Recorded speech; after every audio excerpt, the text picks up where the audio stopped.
ভালোবাসা এত কাটে পারবো তাকে ভেঙে দিতে।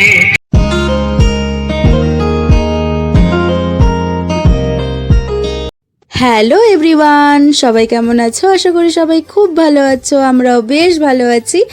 আজ চৈতালির বিয়ের ভিডিও তোমাদের সাথে শেয়ার করছি। ওর বিয়ে ছিল হচ্ছে 9ই মে বৃহস্পতিবার। তো সকাল থেকে এই ভিডিওটা স্টার্ট করলাম, কিন্তু এই সময় আমি ওখানে ছিলাম না। আমি আমার বোন ভাই ওদের থেকে সব ভিডিওগুলো তোমাদের জন্য নিলাম, তোমাদের সাথে শেয়ার করব বলে। আমার একটু যেতে লেট হয়েছিল, তো তোমরা পুরো ভিডিওটার সাথে থেকো। আশা করি তোমাদের ভিডিওটা ভালো লাগবে। ভিডিওটা যদি ভালো লেগে থাকে তাহলে লাইক কমেন্ট শেয়ার করতে ভুলো না, আমার চ্যানেলটাকে সাবস্ক্রাইব করতে ভুলো না। সবাই সাথে থেকো, দেখতে থাকো পুরো ভিডিওটা।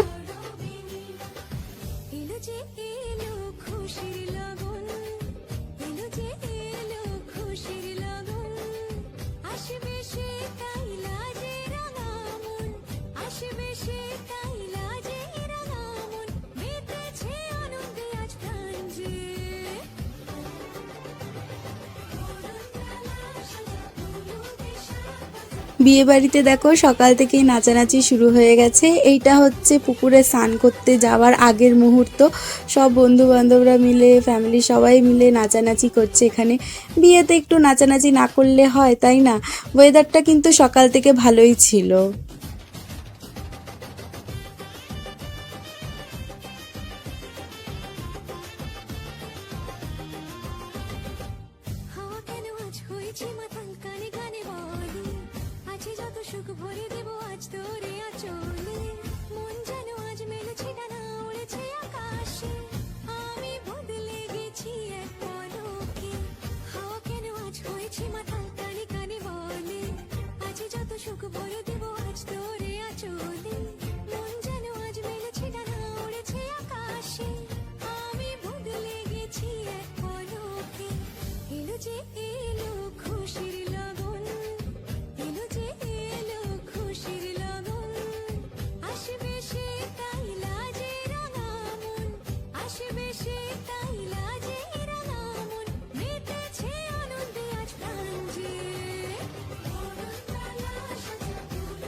আমার পালক কিন্তু একেবারে রেডি বিয়েবাড়িতে যাওয়ার জন্য। তো ওকে সকালবেলা এরকমই হালকা পাতলা একটা জামা পরিয়ে দিয়েছি, কারণ গরম থাকবে খুব। বাচ্চা মানুষ, ওর এটাতেই শান্তি। আর আমার পালক না এরকম টাইপের জামা পরতে না খুব ভালোবাসে। তো এখানে মাও রেডি হয়ে গেছে, মা বাবার সাথে ও এখন যাবে বিয়েবাড়িতে।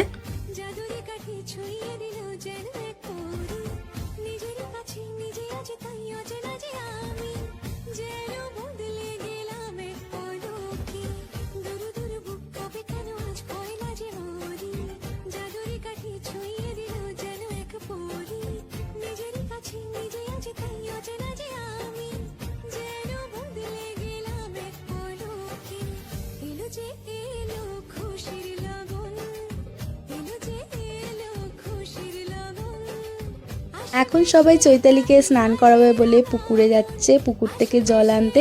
ওদের তো সামনাসামনি গঙ্গা নেই, গঙ্গা ওদের বাড়ি থেকে অনেকটা দূর, সেই জন্য পুকুরেই সব কাজকর্ম হচ্ছে বিয়ের।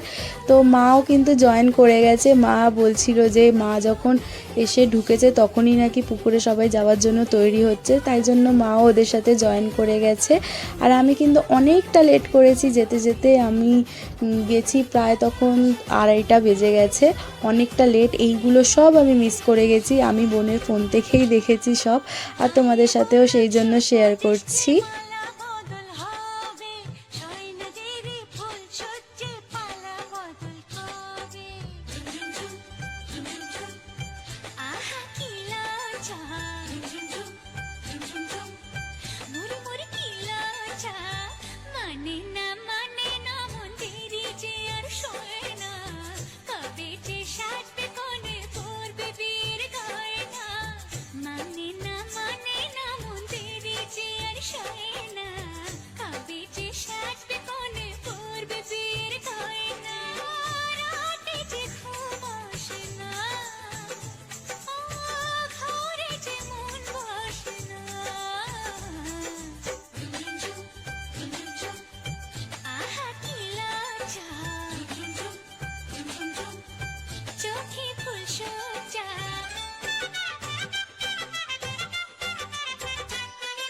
যখন শুনলাম যে চৈতালির বিয়ে, মনটা না খুব খুশি হয়েছিল, খুব এক্সাইটেড ছিলাম ওর বিয়ের জন্য, যে কিভাবে কি করব না করব, কিভাবে সাজবো গুজবো এইসব নিয়ে।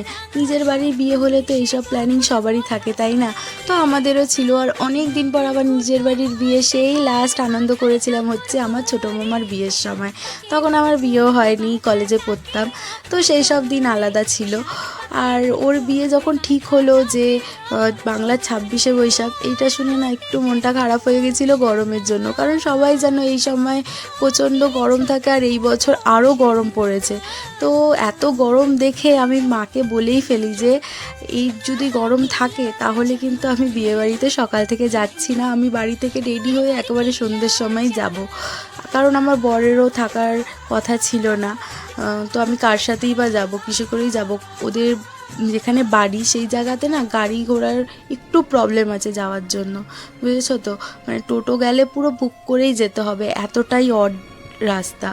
তো তারপরে তো আমার বর থেকে গেল সবার রিকোয়েস্টে যে আর কটা দিন বিয়ে, একেবারে বিয়ে কাটিয়ে তারপরে কাজে ফেরার জন্য। তো তারপরে তাই মা বলল যে ও যখন থাকছে, তার গাড়ি যখন আছে, তাহলে অসুবিধা কী, তাহলে তো আমরা সকাল সকাল যাই, গিয়ে ওখানে থেকে আনন্দ করে দুপুরবেলায় খাওয়া দাওয়া করে বাড়িতে আসবো, আবার দুপুরে রেস্ট নিয়ে সন্ধেবেলায় রেডি হয়ে আবার বিয়েবাড়ি যাব। তো সেই কথা মতোই কাজ হলো, আমি ওর সাথে বাইকে করে আসলাম, আর মা বাবার সাথে মেয়েকে নিয়ে বাইকে করে এসেছে। আর ওইদিকে ছোটো মামা ছোটো মামি বোনকে নিয়ে বাইকে করে এসেছে, মামিকে রেখে মামা আবার আমার বোন আর ভাইকে বাইকে করে নিয়ে এসেছে। আর দুই মামা দুই মামি আসেনি, ওরা বাড়িতেই ছিল, ওরা একেবারে সন্ধেবেলায় আসবে বিয়েবাড়িতে। আর দিদা তো কালকেই চলে এসেছে, দিদার বাপের বাড়ি বলে কথা। আর দিদা না, সত্যি কথা বলতে দাদু চলে যাওয়ার পর কোথাও যায় না, বাড়িতেই থাকে, আর বাপের বাড়ির তো কোনো প্রশ্নই নেই।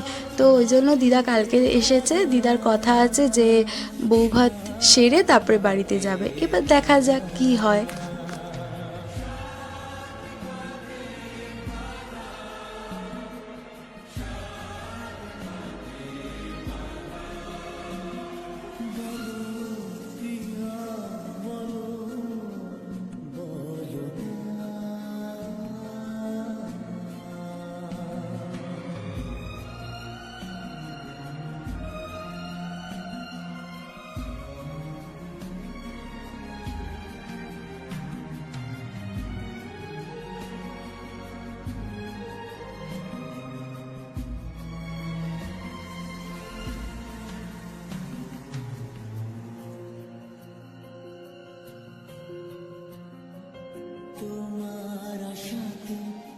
চৈতালিকে স্নান করানোর জন্য জল নেওয়া হয়ে গেছে, এবার ওকে বাড়িতে গিয়ে গায়ে হলুদ দেওয়া হবে, স্নান করানো হবে, পরপর সব নিয়ম কানুনগুলো সারা হবে। দেখো তোমরা কতটা কি দেখাতে পারি তোমাদের।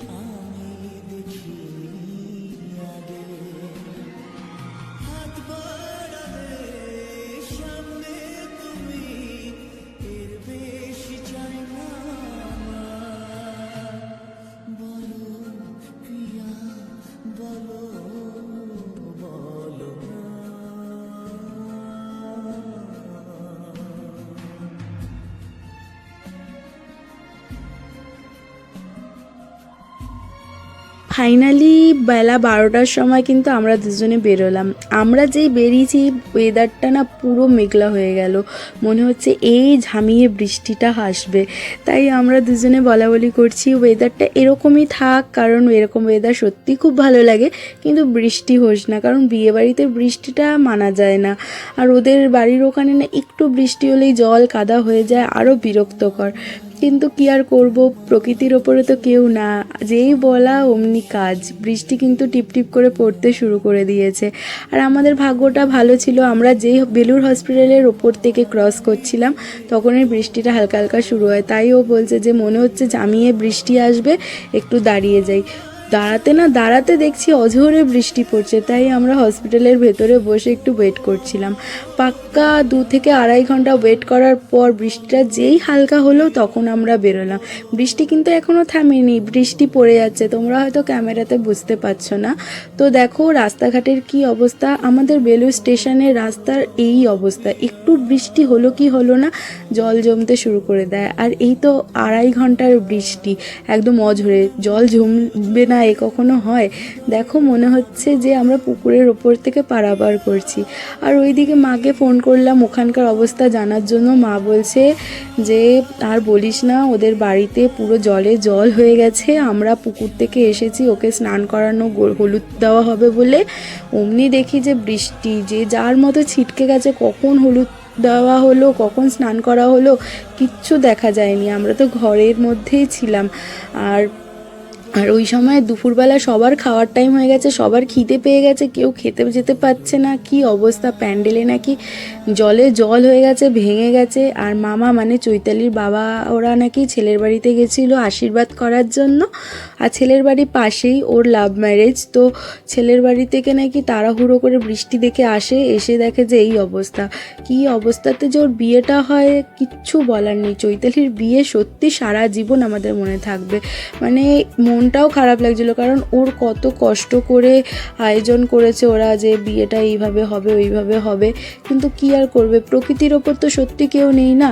কিন্তু ওদের একটু ভুল হয়েছে, ওদের একটু মানে ভেবেচিন্তে করা উচিত ছিল। যেহেতু এক সপ্তাহ আগে থেকে অ্যানাউন্স করছে খবরে যে 5 তারিখ থেকে বৃষ্টি হবে, কিন্তু কি করা যাবে, এখানে যখন হয়ে গেছে আর কিচ্ছু করার নেই। তোমরা দেখো বৃষ্টির মধ্যে আমরা বিয়েবাড়িটা কিভাবে উপভোগ করছি।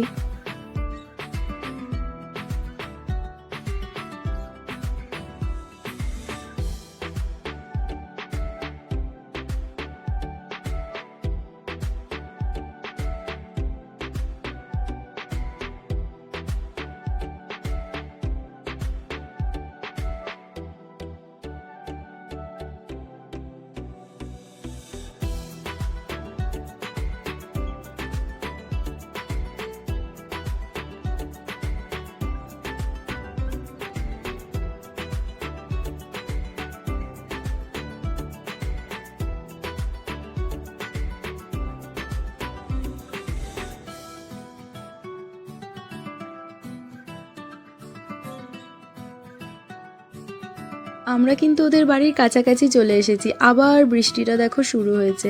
তাই ও আমাকে একটা বিস্কিট কিনে দিচ্ছে। আমি সকাল থেকে কিচ্ছু খাইনি, খুব খিদে পেয়ে গেছে, 2:45 বেজে গেছে অলরেডি। তাই ও বলছে যে তুমি এই বিস্কিটটা খাও, কখন পৌঁছাবো না পৌঁছাবো জানি না। আমাদেরও একটু ভুল হয়েছে, আমরা বাড়ি থেকে বেরোনোর সময় ছাতা নিয়ে বেরোইনি। কী করে জানবো বলো যে বৃষ্টি হবে? তাহলে তো একটা ছাতা নিয়েই বেরোতে পারতাম। তো বৃষ্টিটা একটু হালকা হতে আবার বেরোলাম। ওদের বাড়ির সামনাসামনি একদমই চলে এসেছি। এই যে এই গলিটা দিয়ে সোজা গেলেই ওদের বাড়িতে যাওয়া যাবে। দেখা যাক, যাই ওদের বাড়ির কী অবস্থা দেখি।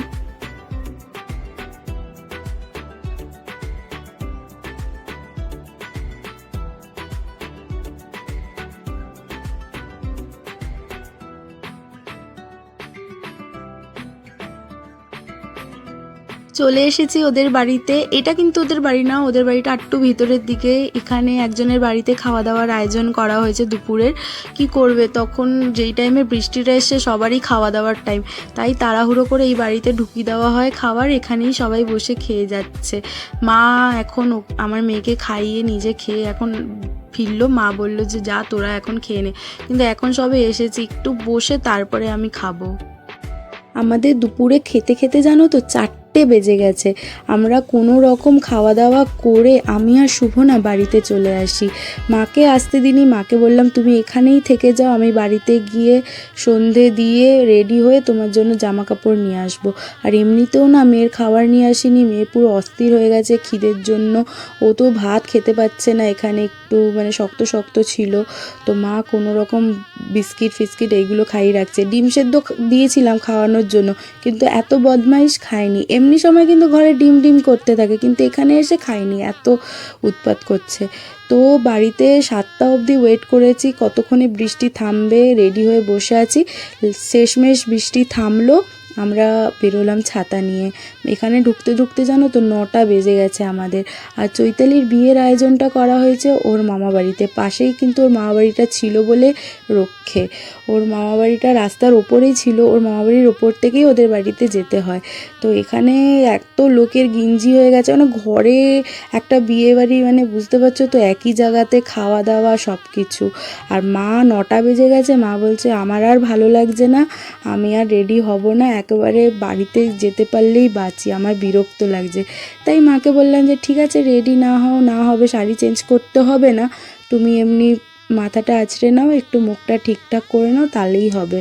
সবাই তো মানে কি বলবো, যে যার মতো মানে এমনি সবাই সাজাগোজা করেছে, কিন্তু কি আর করবে, এরকম পরিস্থিতি হয়ে যাবে কেউ তো আর ভাবতে পারিনি। তারপরে আমার মেয়েকে দুধ খাইয়ে আমার বোন এখন ওকে রেডি করিয়ে দিচ্ছে। বোন থাকলে তো আমার এইসব চিন্তা নিতেই হয় না, ও পালককে সব কিছু করে দেয়। তো এখন আমরা বিয়েবাড়ির মধ্যেই আছি। আমার বর কোথায় আছে আমি জানি না, কারণ ও এসেই কাজে লেগে গেছে, কারণ সবাই ব্যস্ত হয়ে পড়েছে। ওর একটা ক্লাবের মধ্যে খাওয়া দাওয়ার আয়োজন করা হয়েছিল রান্নাবান্নার জন্য, তো ওখান থেকে বয়ে বয়ে সবাই এখানে খাবার দাবার নিয়ে আসছে, যেহেতু এখানে এখন আয়োজন করা হয়েছে। আর কফি মেকার আসার কথা ছিল, কিন্তু বৃষ্টির কারণে আসেনি, মানে সব কিছু ক্যান্সেল হয়ে গেছে। শুধু ফুচকার স্টল দিয়েছিল, আর এমনি পকোড়া সবাই হাতে হাতেই নিয়ে নিয়ে খাচ্ছিল। দেখো সবাই বয়ে বয়ে খাবারগুলো কোথা থেকে কত দূর থেকে নিয়ে আসছে। মানে একটা মেয়ের বিয়ে কিভাবে যে সবাইকে হেনস্থা হতে হয়েছে, মানে এটা না আসলে কেউ বুঝতে পারবে না যে কিভাবে ওর বিয়েটা যে কেটেছে।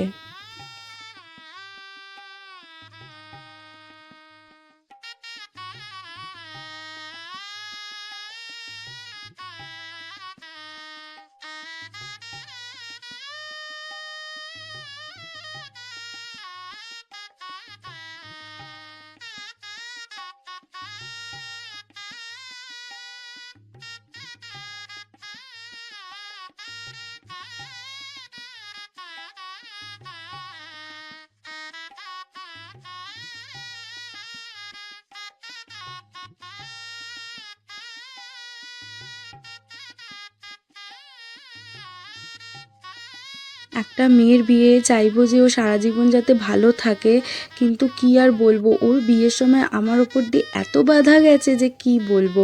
মানে একে তো এই বৃষ্টি, তার মধ্যে আমার আসার কথা ছিল সকালবেলায়, আমি 10টার মধ্যে চলে আসার কথা ছিল।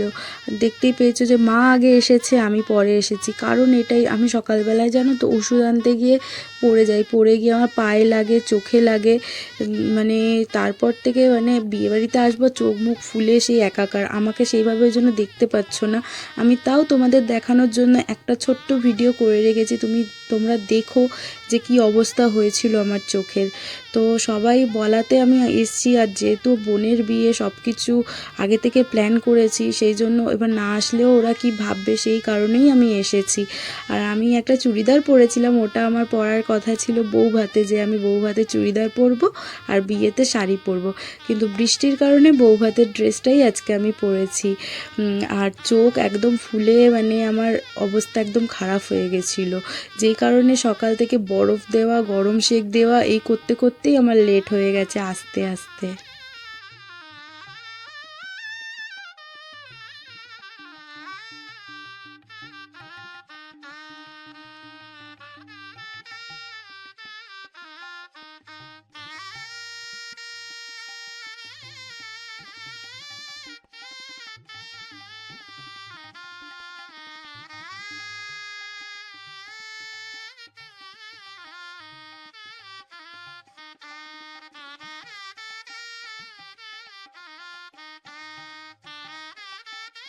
সাড়ে 10টা বাজে, আমরা কিন্তু তাড়াতাড়ি খেতে বসে পড়েছি, কারণ এই সময় বৃষ্টিটা নেই, সেই জন্য আমরা তাড়াতাড়ি খেয়ে দিয়ে বাড়ি যেতে চাইছি, এই টাইমেই বৃষ্টি না থাকবে তখনই।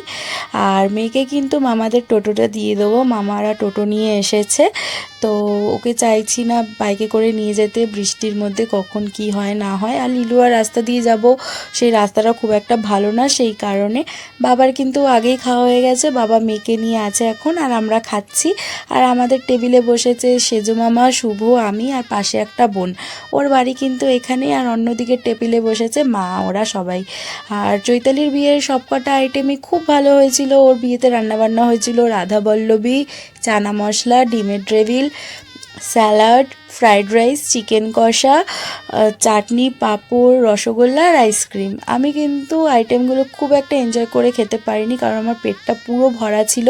সন্ধ্যের দিকে এত খিদে পেয়ে গেছিলো যে আমি বিয়েবাড়িতে এসে ফুচকা আর পকোড়া খেয়েই পেট ভরিয়ে দিয়েছি।